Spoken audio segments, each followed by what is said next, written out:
All right, so ladies and gentlemen, welcome back to the show. Today we're here with Travis and Terry, and we're going to have Carol Rains, one of our fellow mastermind members in the e-commerce mafia, talk about Pinterest today. But before we get to that, updates with both me and Travis. Travis, what's up with you, man? So one of the big things I've been considering for a while, changing with my website, is we offer free shipping on everything. And it seems like most websites have a minimum threshold. So I recently changed it to free shipping on orders over $50, and then any order under $50, I made shipping. It's a flat rate of $195. And the interesting thing is, I was really scared to see, is this going to really drop off our sales? Because the other thing I did too is I got rid of a $5 coupon for new members. So it was kind of two big hits, making our products not extremely price competitive at the same time. And I was a little scared because the days afterwards, we actually had one of our worst days in months. We only had 2 sales on, I believe it was Saturday, and we haven't only had 2 sales since summertime. So, but that being said, since then it's rebounded. And I think maybe what happened is people that were considering buying something, they saw, oh, I don't get free shipping anymore and I don't get that $5 coupon. Never mind. But then they realize, oh, wait a minute, I'm still going to buy this. It's not that big of a deal. So why do flat rate shipping now then when you had free shipping beforehand? The customers that we like are the ones that buy a lot of stuff. And we're talking about the dance studios or the dance teams, people like that. And there's a couple of reasons behind that too. They tend to give us less problems and we make much more profit from them because we're able to produce, 12 of the same color item, which it cuts our production time down like quite dramatically. And it seems to be when people only order one of something, they want it right away and they complain and they're more likely to refund it. So for those people, I don't mind charging them an extra $2 because they're kind of on average more of a pain in the butt. Another reason why we did the minimum of $50 and specifically $50 is it's low enough where you can order about 2 of our items and you'll meet that threshold, but one won't quite do it. And the goal is to kind of have people say, okay, well, I can order 1 pair of jazz pants and pay for shipping, or I can order 2. And most of these people will be able to use that second pair at some point in their dancing career. So we want to cater to those kind of people. Yeah, all right. So for me, I've been working on my Kickstarter reward tier. So I think I told everyone I'm working on a new leather laptop sleeve with the battery pack in it. So it's interesting because both the battery and the sleeve have different margins. So when I bundle them together and set a reward tier, like how do I budget for that when I don't know what the market's going to tell me either? So it's basically running through a bunch of scenarios like, hey, do the minimum order of say 100 sleeves. What do I need to price my reward at so that I can account for shipping, lost orders, taxes, import duties, shipping, and things like that too. So it's kind of interesting too because I'm going to offer the battery and the sleeve by themselves. So then it becomes like, well, what if everyone wants the battery but no one wants the sleeve? Or what if it's the other way around? Like it's kind of interesting to go through these scenarios. And maybe I'm making it more complicated than it should be, but it's kind of interesting to go through this for a crowdfunding campaign. Yeah. So I see a lot of times on Kickstarters, they have like a really low level reward that's like $5 just to support us. And they have like a really high level reward that's like $1,000 will fly you out to, a dinner. Do you do anything like that or not really? Yeah. So there'll be a $5 pledge level and I think a $25. And there's always got to be like a $1 or $5 just because people who may not want your product but still want to support you give them like an option to give you a few dollars. But the thing is, like, those margins are literally like 90%. If you're sending something digital, like an ebook, it's like 100%, right? Of like, say, $15. But if you're making a product that's like $100, but it costs you $40, that's $60. So then how do you know like where to charge extra, if that makes sense? So it's kind of a juggling game of like different scenarios and figuring out where is your absolute safe spot that you need to price things at. So basically just working through that. Welcome to the show. Who are you and what do you do? The founder of Rustic Artistry, which is e-com store for artisan crafted rustic chic furniture and decor.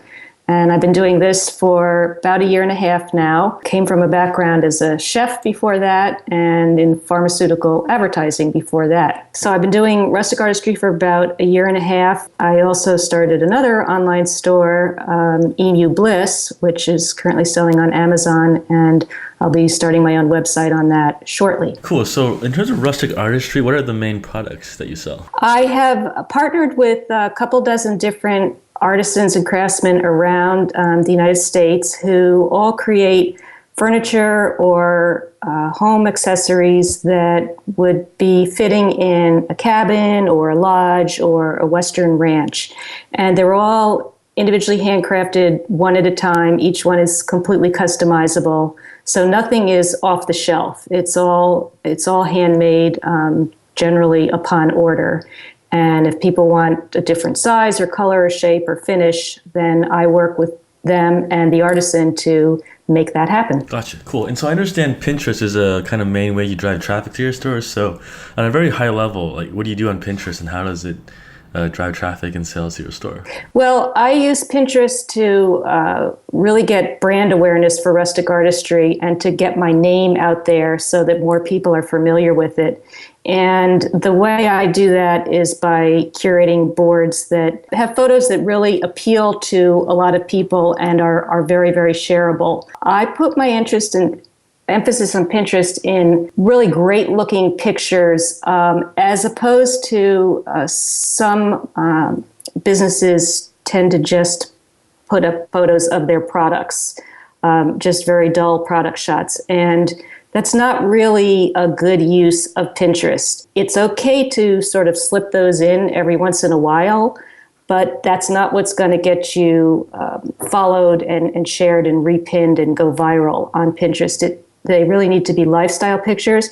And fortunately for me, in rustic decor, there is just no shortage of those because there's so many log home builders and architects and interior designers and magazines that I can pull pictures from, in addition to just repinning other people that post that kind of material. And that's what really gets people interested and following on a regular basis and repinning, so that once I've captured their attention that way, then I can drop in product photos every once in a while, and I know that they'll be seen because people are looking at my account and my feeds. And there's that whole lumbersexual movement now too. Have you heard about that? The what? Lumbersexual, kind of like the younger guys are dressing like lumberjacks now. You ever hear of this? That's it's no longer metrosexual, huh? It's lumbersexual. Yeah, it's like a hipster thing. I don't know if you've seen it. Yeah, ask your daughter. I'm sure she'll know what we're talking about. Basically, there's a younger group of guys now in like their mid-20s, 30s. Travis, maybe but they're wearing like plaid shirts in like New York and growing out beards and basically being like a lumberjack. So. I've never heard of this, but okay. The trends always have to change to something, so. Exactly. So yours is kind of riding off that in some ways. But I guess you were talking about curation versus your own pictures. So I guess if Pinterest, you were going to take lifestyle pictures, it would be really expensive to make your own, right? So when you curate pictures, like how does that work? Do you have to give people credit or do you just paste it on your board or how does that work out? If you pin from another website, it will automatically link to that website. So they are automatically credited. And the only way that you wouldn't give credit is if you decided to download that photo to your computer and then upload it from there. And there's really no point in doing that. So it's best just to pin directly from the source because that appends the source to the pin. And then you can write whatever description you want for it. That's the way pins get shared, and that's what actually allows people to click back through to the source website. Gotcha. One thing I noticed too is that when someone repins your photo, usually the source gets an alert for that too. Is that like a good outreach way to kind of build awareness for your board too? Yeah, it's great. It's a great way. And in fact, if you're pinning your own pins from your own brand website, let's say you don't pin them directly from your site, like maybe you have a lot of product pins that are stored on your computer on your hard drive and you can upload those, you can go in and edit the source code once you've created the pin and add a URL for your website. So you can make any pin reference back to your website or to a particular page on your website. Gotcha. So you link them directly to, say, your product page if it was a product. Correct. Lifestyle shop and all that stuff. Yep. Right. Cool. So when you approach organizing a board, like when you were making your board, how did you decide on the different categories and all that stuff? And if someone wants to start out, like say Travis, how many boards should he have? Or I guess what is his mindset to approaching making boards? It's probably good to have at least 10 boards. And Travis, I took a look at your account, and actually, I think you guys have done an excellent job. And you're already doing a lot of the things that I would have suggested. You've got a lot of different dance boards that have to do with different parts of the dance lifestyle. So, you have one board that's focused on your brand and your dance clothing, but the other boards all would appeal to many different kinds of dancers. So you're right on target for that. And that's really what you want to do, is a lot of different lifestyle brands, and think about the different parts of somebody's life that's in dance. So, for example, there's a hair board. So, for dance hair and dance quotes. And there's a lot of different directions that you can go. And that's a really, really good approach to take. And then you want to have your boards filled out with probably at least 25 or to 50 pins, really, to be worthwhile. And the other really important thing to do is to spread out when your pins are pinned, because if you just go on a big massive pin binge, then the only people that see those are the ones that happen to be looking at their feed at that time.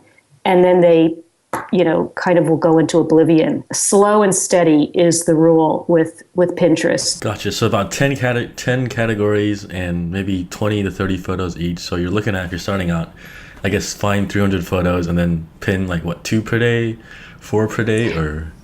Well, the good thing that's available now is that there are scheduling tools. There didn't used to be. And so, that was a problem where you would just, go on a pin binge and inundate people's feeds with, a zillion pins of one topic. And that's not a good thing at all. Now we have, Tailwind has a really good scheduling tool. And so you can go on a pin binge, and all you do is click them to go to schedule, and then they automatically are dripped out at the times and the days that you specify. Nice. So with that, you can really have a VA kind of do it for you, as long as you approve the photos first. Yeah, exactly. So, therefore, anytime you come across something that it looks like it's a good pin, you can pin it, but instead of it pinning right that moment, it just goes into the scheduler and it goes into the next time slot that you've set up.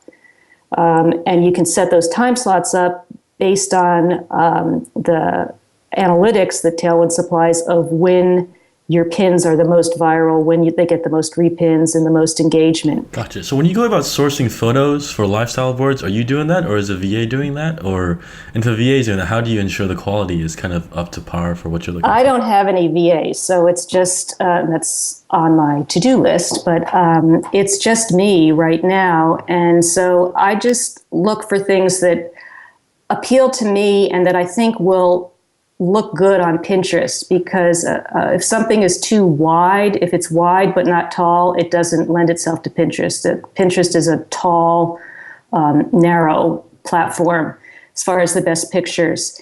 And, if they're too busy, they don't show up well. So, you kind of want to look at what the content is and what kinds of things would be the most appealing to your followers. Gotcha. So how much time do you invest, say in a week on Pinterest? A couple of hours, I would say. I do it just sort of sporadically when I've got a little bit of time. And what I have done is, when I come across a good website, either like an architect, for example, I bookmark their website, and that way I've got something handy when I need to get some pins. I've got whole bunch of sources I can go to draw pins from, as opposed to just going into my feed and repinning what's already there. So that way I'm not just repinning, I'm bringing literally fresh new content to Pinterest, and that's a big plus. Gotcha. And so in the past year and a half, how have you seen the platform evolve since you first started? Because I understand when it first came out, it was just a bunch of girls pinning wedding photos. And then it's kind of gotten more professional now. It was really a self-centered type of platform initially. I mean, people were really just using it for their own benefit, to just sort of collect pictures that they liked. And it's become much, much, much more of a sharing tool. And of course, it's become a much bigger business tool. I don't think Pinterest ever foresaw that it would be such a a marketing platform when it started out, but it's turned into one. Pinterest is working hard to try to make it really more user-friendly for businesses. They've got their own analytics that they supply. If you have your site verified as a business, then you are able to get the analytics. They have a brand new feature now where you can actually invite somebody else to pin on your board. You don't even have to create a group board anymore. Any board can have somebody added. You can literally send them an invitation to add to your board. So there's going to be more collaboration that way. And they've also made it possible to send a direct message to other pinners. So as long as you're both following at least one of each other's boards, you can communicate with each other via message literally the same way you do on Facebook. Interesting. So they're building in like a JV cross-promotion type of platform into this in some ways too. Yep. And they're making it much, much more searchable. They're trying to make this be quite a search engine, the way Google is. So either search by pins or pinners or boards for that keyword.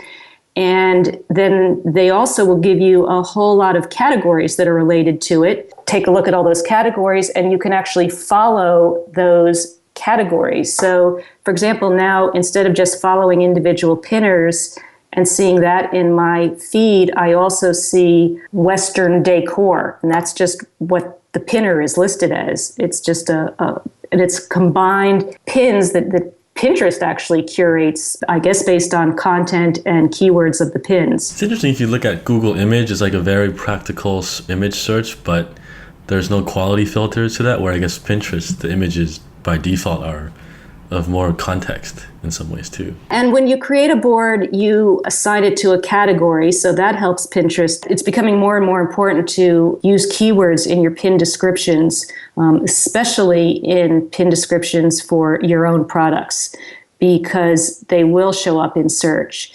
And I can see that it's becoming a lot more important to name your boards with very searchable terms. And so, for example, my primary board is called Make Mine Rustic. And that's just a name that I came up with before I had even had a concept about rustic artistry. That was my personal board that, I created years ago because I already had a lot of followers on it when I started the business. I just kept it going. It doesn't lend itself to search. So, for example, if I search for rustic decor, my board won't show up because that's not what it's called. Make sure they are keyword optimized in the title. You can also put a little description, and that can be keyword optimized as well. And because Pinterest is becoming such a powerful search engine, that's going to be more and more critical. Gotcha. So on a kind of very broad basis, do you see better conversions from Pinterest? From a traffic standpoint, I get a lot more traffic from Pinterest. 40% of my referral traffic is Pinterest. 12% is Facebook. So I'm getting a lot more traffic to my site through Pinterest. It's a little hard. I can't actually quantify the ROI because there was a snafu with my e-commerce tracking in Google Analytics. And the other thing is because of the type of product that I sell, it's not necessarily the kind of thing that people buy the first time they get on the site either. So, but if it is bringing traffic and they're staying, and my bounce rate is very low, 20-something% from people who come from Pinterest, then I will take that because, I will take all the traffic to my site that I can. Gotcha. And so if you compare like your Facebook fan page, how big is that compared to, say, your Pinterest followers, just to give people an idea? Well, my Pinterest is up to 9,500 now, and that's over a period of about a year and a half. I had like 200 personal followers when I started, and now I have 9,500. So that's been growing well. It grows at about 30 people a day, roughly. And I have maybe 300 to 400 repins per day. That comes to me. Tailwind sends me a little email every morning and tells me what's going on with that. Also, how many organic pins come from my website. Facebook, I'm just about to get up to 5,000. Pinterest seems to be an easier way to gain followers, and I'm just as active on Facebook. I'm putting things up every day for the most part on Facebook, and I have a very engaged Facebook audience. I've been able to, in the same period of time, I've been able to get twice as many followers on Pinterest as Facebook. Yeah, I get the feeling, if you look at all the platforms now, like Facebook, every year they change, it's becoming less and less effective, I guess, because A, they're changing the organic reach, and also two, like Pinterest doesn't news filter your feed, right? And Instagram doesn't either. So everyone who follows you actually sees you, whereas Facebook, only like, what, 5%, less than that of people actually see your stuff. So although Pinterest is getting a little wonky with how they're doing the feed, it's called a smart feed, and now they are starting to put things in that they think you would like. There's been a little pushback from pinners about the smart feed not being all that smart. So we'll see where that goes. That's something new that they're trying out, and it's a very evolving platform. very cool. All right, so I guess that's it for my section. I'm going to hand it over to Travis now. So we touched base a little bit on how you would advise him to start, but I'm sure Travis knows his business a lot more than me, so I'll let him ask some questions to you too. Yeah, I think one of my biggest question is, how do you get initial followers? Is it just posting quality content and doing the boards properly, or is there more to it? There's a whole bunch of ways that you can drive people to your Pinterest board. The first and easiest one is to add the pin it button to your website. And you can do that with a plugin. Pinterest has its own widgets that you can add. And you can either just have the pin it button and it'll pop up on hover over any of your product pictures. Or if you have a sidebar, there's actually a widget that'll show like little tiny thumbnails of your 10 most recent pins. I've actually added that to the new design on Rustic Artistry because I think that if people see those actual pins, they'll be like, oh, I like those kind of pictures. I'll follow her on Pinterest.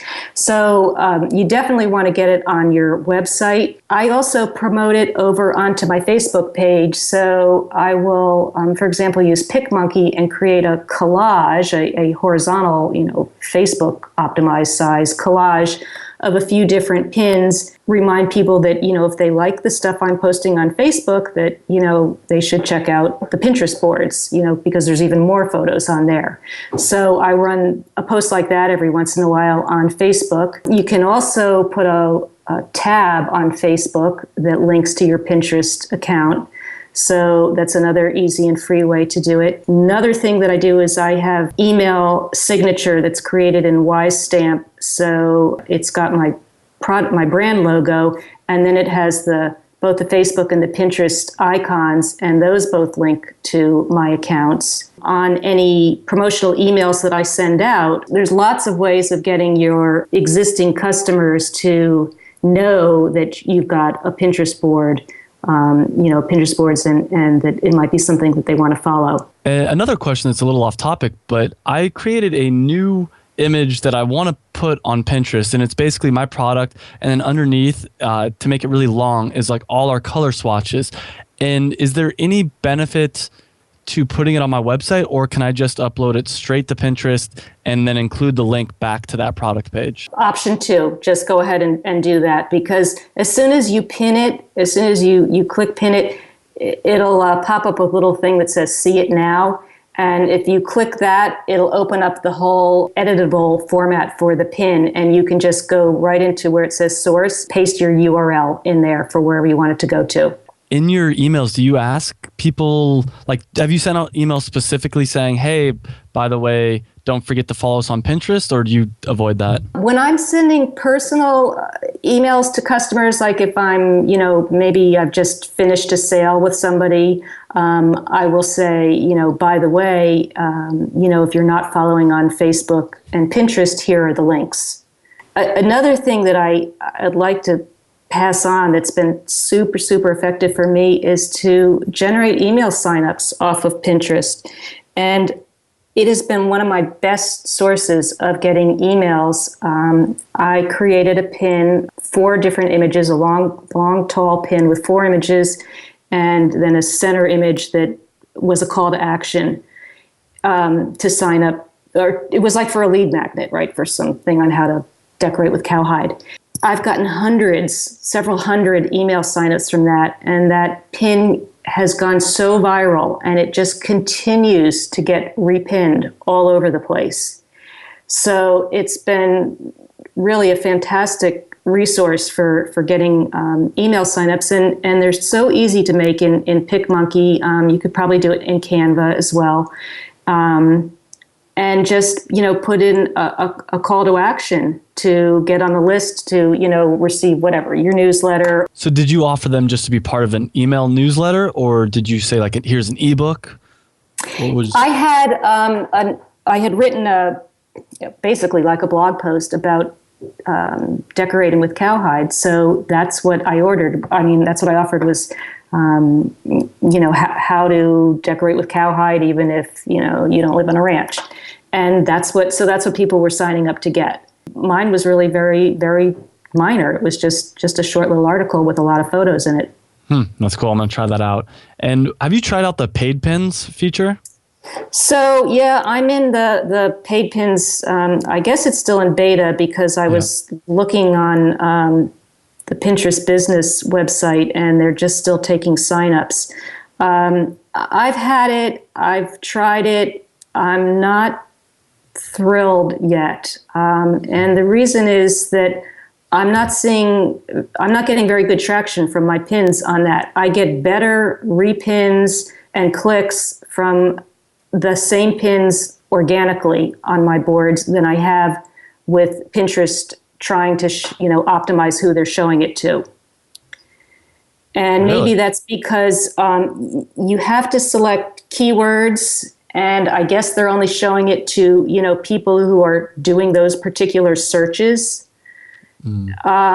So there's a lot of impressions. It's showing a lot of impressions, but the repins and the clicks are very, very, very low. So it doesn't cost much because you only get charged when they click through to your site, but it is not generating traffic that I would have thought it would. I get more traffic from the same pin just normally than I am from the promoted pin.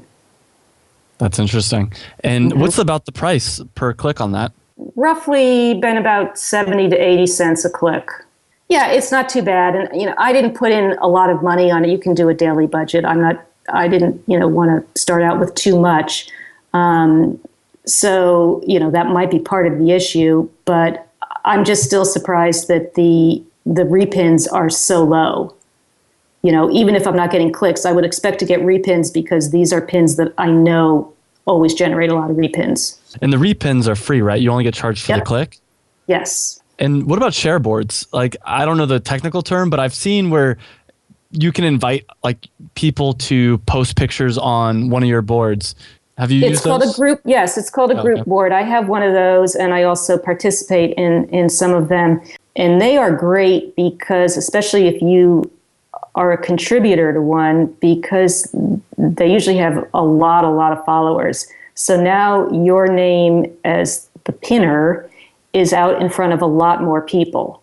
One thing I was thinking about doing was having a group board that was basically there so people that have bought our product can put a picture of themselves on the group board. Can I do that, or is there some kind of technical hiccup? No, you could do that because they would just need to use the upload a pin feature. So yeah, they definitely could do that. It basically wouldn't link back to anything. It would just link to image. And what have you done? Have you done anything differently when converting traffic from Pinterest? Do you take them to a different landing page, or you use the same landing pages? I try to have anything linked to a particular product page as opposed to just my home page, because you really, when they're seeing something of yours, of your brands that they like, you want them to be able to get right to it on your website. So that's an important thing, is to make sure that the URL goes directly to the product page. Not just like your homepage or something like that? No, definitely not. Unless you were just doing some kind of a brand awareness pin, the company as a whole. But if it's a particular product, it definitely should go to that product page, and not just the category page, but that product page. That kind of brings me into the next question. What are some of the common mistakes you made starting out, or you see other people make starting out? When I first started, I was just pinning like crazy. So, I was doing those pinning binges, and that's considered a very bad form in the Pinterest world to inundate people. As a brand, you don't want to alienate people by flooding their feed. I mean, the longer a pin is up, unless it's getting shared, it's done. It's lived its life. So because people don't really go that far back into your boards to look at them and repin. I mean, occasionally they will, but mostly they're just looking at their feeds. So that's why you want to have steady new pins coming out all the time. It's just much, much, much more effective than putting a whole bunch out at once. And the other mistake that I think that I made was not diversifying my boards enough at the beginning. So, like I mentioned, I had that board, Make Mine Rustic, and that is still my primary board, and it's got over 3,000 pins on it. I've realized now that it would have been better to split it out into more specific boards. So, now I have one that's rustic porches and one that's rustic Christmas and one that's a Western rustic home and, all the different little subcategories. It'd be best to try to set it up like that from the get-go rather than an all-encompassing board. One question for you. What happens when you delete a pin? For instance, I have all my product pins up on my page, and I planned on deleting them and replacing them with the new, improved, Pinterest-worthy pins. Do those then get deleted from everyone else's board, or Nope. How does that work? Okay. Nope. Once a pin is out there, it's out there. And in fact, that was a big concern of mine with this pin that I was using for email signups, because I changed my email provider. And so it changed where, the sign-up form was. And I was really, really concerned about losing all that. And in fact, I contacted a couple of people who had that pin on their board and asked them if they could, change the URL to my new link. So I changed it, and then I repinned it. So now anytime it goes out, it's the correct thing. But basically, once a pin is out there, it cannot be changed. You can't remove it globally. Okay, I'll keep that in mind. Mm-hmm. I saw that you also said you have a link for pinthemall.net. What is this? Let's say you're on a blog article, or I don't know, any website that has a whole bunch of pictures that you might like to combine together. If you click the Pin Them All, it's a bookmark. It brings up all the images, and then you select the ones you want, and it just puts them into a nice little stackable format that creates a nice tall pin with as many pictures in it as you want. It's a lot easier than downloading them all and uploading them to PicMonkey and creating, a collage in PicMonkey. This way, if they're all on the same page, sometimes a magazine article will have a whole bunch of pictures. You can just pin them all at the same time into one single pin. I guess my last big question is about Tailwind, and I know you can use it to schedule out pins, but you said it also has some analytic features. Can you tell me a little bit more about those and how you use it? Yeah. Tailwind is like the Pinterest analytics on steroids. A lot of information on your specific followers, not just numbers, but who's pinning for you the most. Who are your brand advocates, so that you know who you might want to go in and engage with. If somebody's pinning a lot of your products or repinning a lot of things, then that's a really great follower, and you want to woo them. So it's good to be able to have that information of who these different pinners are by name, so that you can court them, so to speak. So that I found that to be really helpful. And you can really track your progress and how viral your pins are and your boards. 93% of my pins have at least one repin, and usually about 14. I'm averaging 14 repins per pin. So you get that kind of data, and the data that I would really, really like is when is the best time to pin, because it has a thing to optimize your content. It gives you peak days and times, and similar to what you can get on Facebook Insights. So this shows, when you have the most pins and what time periods, days and times they are receiving the most repins. My information tells me that Sundays are the best day to pin, and 8 p.m. is the best time to pin because they're 20 to 30% better than average at those times.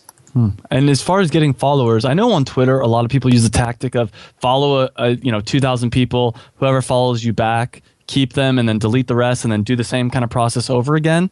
Is that something that happens a lot on Pinterest too, or? You don't have to overfollow, okay? Because otherwise you just fill up your feed too much. And the best way to do that is to pin good content that gets repinned, and so that it gets in front of more people. And your name is in front of more people. And another thing you could do if you see somebody that's got a lot of followers that you're interested in is, maybe leave a comment on one of their brand new pins. And they might come check out your boards and start following you. And now they might start repinning your stuff. And if they've got a huge audience, now all of a sudden, your pins are in front of a lot of people. Wow. Okay. Yeah. I've got a lot to think about with this. I really appreciate that. Ladies and gentlemen, thanks for tuning in. Carol, thanks for joining us. You guys can find out more about her website at rusticartistry.com. And how do we find out about Emu Bliss? Do we just go on Amazon or? You can go to emubliss.com, and right now it'll give you a sign up and a link to the products on Amazon. The site should be live 3 months ago. So soon. All right, cool. Well, Carol, thanks for joining us. And listeners, thanks for tuning in. We'll catch up with you guys next week. And Carol, we'll keep in touch. Thanks, Terry. Thanks, Travis. Thanks for listening to this episode of the Build My Online Store podcast. If you want the show notes, make sure to check out the website at buildmyonlinestore.com. And if you got an e-commerce store, every 2 weeks I lead a live mastermind call with about 5 or 6 of the listeners in 2 separate groups where we work openly together and solve a business problem that you have. And we're all there to support each other. So if this sounds like a cup of tea, make sure to check us out at buildmyonlinestore.com/mastermind. Thanks again for tuning in, and I'll catch up with you guys next week.